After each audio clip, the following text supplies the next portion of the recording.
डकैतों के सहारे चुनाव जीतना चाहते हैं रामनिवास। कांग्रेस ने कहा बीजेपी के गुंडे गोलियां चला रहे, विजयपुर में लोग घरों में छिपे। बुधनी और विजयपुर में बुधवार को मतदान होना है। वोटिंग से पहले विजयपुर के आदिवासी गांवों में गोली और मारपीट की घटनाओं को लेकर कांग्रेस ने बीजेपी पर हमला बोला। भोपाल में प्रदेश कांग्रेस कार्यालय पीसीसी में प्रेस कॉन्फ्रेंस कर मध्य प्रदेश कांग्रेस मीडिया विभाग के अध्यक्ष मुकेश नायक ने कहा, विधानसभा के उपचुनाव में भाजपा ने अपनी बाजी हाथ से निकलते देख अब गुंडों और डकैतों का सहारा लिया है। विजयपुर विधानसभा क्षेत्र के धनाचया में अंधाधुंध गोलियां चलाई गईं, लोगों को गोलियां लगी, कई लोग घायल हुए। आदिवासियों पर वोट न डालने के लिए दबाव बनाया जा रहा है, उनसे पर्चियां छीनी गई ताकि वे वोट न डाल पाएं। आदिवासी वोट डाल देंगे तो भाजपा के चुनाव जीतने की संभावना धूमिल हो जाएगी। विधानसभा क्षेत्र के उपचुनाव में भाजपा के हाथ से बाजी निकलते देख भारतीय जनता पार्टी ने अब गुंडों और डकैतों का सहारा लिया है चुनाव जीतने के लिए। विजयपुर में ढोडर थाना क्षेत्र के धनाचया गांव में जिस तरह से अंधाधुंध गोलियां चलाई गई, लोगों को गोलियां लगी, लोग घायल हुए, आदिवासियों से उनकी पर्चियां छीनी जा रही हैं ताकि वो मतदान न कर सकें। अब बीजेपी इस पर आ गई है विजयपुरा चुनाव में कि वो आदिवासी वहां वोट न डाल पाए, क्योंकि आदिवासी अगर वोट डाल देंगे तो बीजेपी की चुनाव जीतने की संभावना धूमिल हो जाएगी। मुझे बहुत दुख हुआ, ये मैंने वीडियो देखा कि बीडी शर्मा जी कह रहे हैं कि बंटी पकड़ा गया। ये बंटी जो रावत है ये डकैत है, और ये कह रहे हैं कि ये बंटी रावत पकड़ा गया। ये बंटी रावत नहीं पकड़ा गया, एक दूसरा व्यक्ति जो 7-8 लोग वहाँ बंदूकें लेके लोगों को मारने गए थे, उसमें एक आदमी पकड़ा गया। तो जानबूझ के पुलिस उस आदमी का नाम नहीं बता रही कि वो कौन है, और बीडी शर्मा कह रहे हैं कि वो बंटी रावत पकड़ा गया, वो बंटी रावत है। बंटी रावत नहीं पकड़ा गया। बंटी रावत के ऊपर अनगिनत मुकदमे चल रहे हैं। ये देखो, ये मुकदमों की लिस्ट है जो चल रही है, देख लीजिए आप। ठीक है, ये घोषित डकैत है और रामनिवास रावत का इसको पूरा संरक्षण प्राप्त है। और विजयपुर के 30-35 पोलिंगों में इसका बहुत आतंक है, और इसके लोग पूरे पोलिंग बूथ पर घूम रहे हैं, और जो लोग कांग्रेस का काम कर रहे हैं, नेता और कार्यकर्ता, उनसे कह रहे हैं कि अगर वोट डालने गए, आपके गांव में ज़्यादा वोटिंग हुई तो ये आपकी जिम्मेदारी है, आपको देख लिया जाएगा। ये लोकतंत्र का महापर्व कहलाता है। इसको स्वरूप को विकृत करना, हिंसा करना, गोलियां मारना, डरा धमका के वोट को ब्लॉक करना अत्यंत ये दुख का विषय है। एक तरफ तो भारतीय जनता पार्टी प्रशासन का जम के दुरुपयोग कर रही है।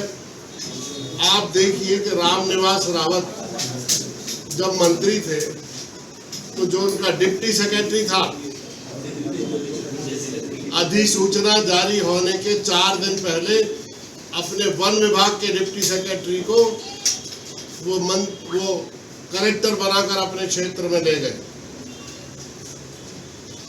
एक टारगेटेड पोस्टिंग थी कि हम इनको कलेक्टर बनाकर अपने क्षेत्र में ले जाएं,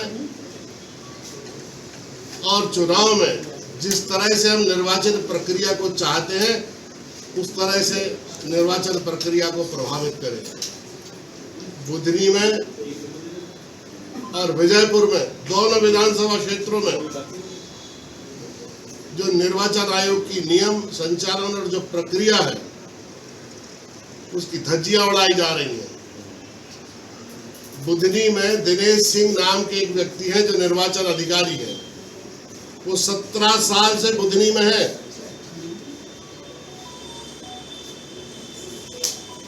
वहां के जो BLOs हैं वो आदिवासियों की पर्चियां ही नहीं दे रहे, उन्हें गलत जानकारियां दे के मिसगाइड कर रहे ताकि वो मतदान ना कर पाए। लोकतंत्र के महापर्व में जहां एक और सरकार मतदान करने के लिए प्रचार अभियान चलाती है, दूसरी ओर सरकार में बैठे लोग मतदान नहीं कर पाए इसके लिए प्रयत्न कर रहे हैं। ये बहुत दुर्भाग्यजनक है। कल मतदान है। मैं मतदाताओं से अपील करता हूं कि निर्भीक होकर मतदान करें और उनके एक वोट से अगर वो मतदान ऐसा करते हैं कि सरकार को जागृत करने का वोट दे देते हैं, तो सरकार के प्रतिनिधि अगर दोनों चुनाव में चुनाव हारते हैं तो सरकार पर कोई फर्क नहीं पड़ने वाला है, लेकिन इतना जरूर होगा कि सरकार जागेगी और सरकार के जागने से पूरे राज्य के मतदाताओं को उसका फायदा होगा। इस मदहोश सरकार को जगाना है तो इस उपचुनाव में मतदाताओं से विनती है कि वो कांग्रेस पार्टी के पक्ष में मतदान करें ताकि ये पार्टी होश में आए, इन्हें जनमत से डर लगे, ताकि जनहितैषी कार्यों को ये प्राथमिकता के आधार पर करने की तैयारी करें। धन्यवाद। पूरे चुनाव में आप चुनाव आयोग तो वीडियो दिखाए। हम लोग जो हमारा धर्म है कि हम शिकायतें करें, निर्वाचन आयोग इसलिए है कि वो रूल जो कंडक्ट है उसको इम्प्लीमेंटेशन पर वो ध्यान दें।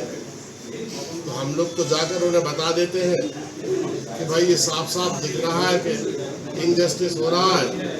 एक सेशन का जमाना था, सेशन जैसे निर्वाचन आयोग के अध्यक्ष हुआ करते थे और ये कांग्रेस के जमाने में हो सकता है कि वो चिंता नहीं करते थे कि उनका फैसला किस सरकार के खिलाफ जा रहा है। अनियमितता करने में लोग डरते थे। आज निर्वाचन आयोग का डर अधिकारियों को बिल्कुल नहीं रहा। कांग्रेस नेता मुकेश नायक के 4 बड़े आरोप। पहला, बंटी रावत को रामनिवास का संरक्षण। डकैत बंटी रावत ने गोलियां चलाईं। वीडी शर्मा कह रहे हैं कि बंटी पकड़ा गया। बंटी को रामनिवास रावत का संरक्षण है, उस पर अनगिनत केस चल रहे हैं और विजयपुर के 30 से 35 मतदान केंद्रों पर इसका बहुत बड़ा आतंक है। बंटी रावत नहीं पकड़ा गया। जो 7-8 लोग बंदूकें लेकर गए थे उनमें से एक अन्य व्यक्ति पकड़ा गया है। दूसरा आरोप, चुनाव के ठीक पहले कराई कलेक्टर की पोस्टिंग। भाजपा प्रशासन का दुरुपयोग कर रही है। रामनिवास रावत जब मंत्री थे, अपने डिप्टी सेक्रेटरी को चुनाव क्षेत्र में अधिसूचना जारी होने से पहले कलेक्टर बनाकर ले गए। बुधनी में भी निर्वाचन आयोग के नियमों की धज्जियां उड़ाई जा रही है। दिनेश सिंह निर्वाचन अधिकारी है, वे 17 साल से बुधनी में जमे हुए हैं। BLO मतदाताओं को पर्चियां नहीं दे रहे हैं। तीसरा, मतदान प्रभावित करने बदमाशों को बुलाकर कराई फायरिंग। विजयपुर में भाजपा ने प्रदेश के बाहर से बदमाशों को बुलवाकर अंधाधुंध फायरिंग कर आदिवासियों पर जानलेवा हमला किया। डंडे, लाठी और हथियारों से भी उनके साथ मारपीट की गई। रावत अपनी हार से इतना बौखला गए हैं कि उन्हें अब चुनाव जीतने के लिए डकैतों का सहारा लेना पड़ रहा है। आदिवासियों के साथ कई गांवों में हुई मारपीट की घटनाएं। 11 नवंबर की रात रामनिवास रावत के डकैत गुंडों ने ग्राम दंगपुरा थाना अंगरा में भी एक और आदिवासी भाई को गोली मारी। ग्राम धनाइशा में 11 नवंबर की शाम 7 बजे बीजेपी के लिए वोट देने की बात को लेकर आदिवासियों पर अंधाधुंध फायरिंग कर 6 लोगों को घायल कर दिया है और भी कई लोगों से मारपीट की।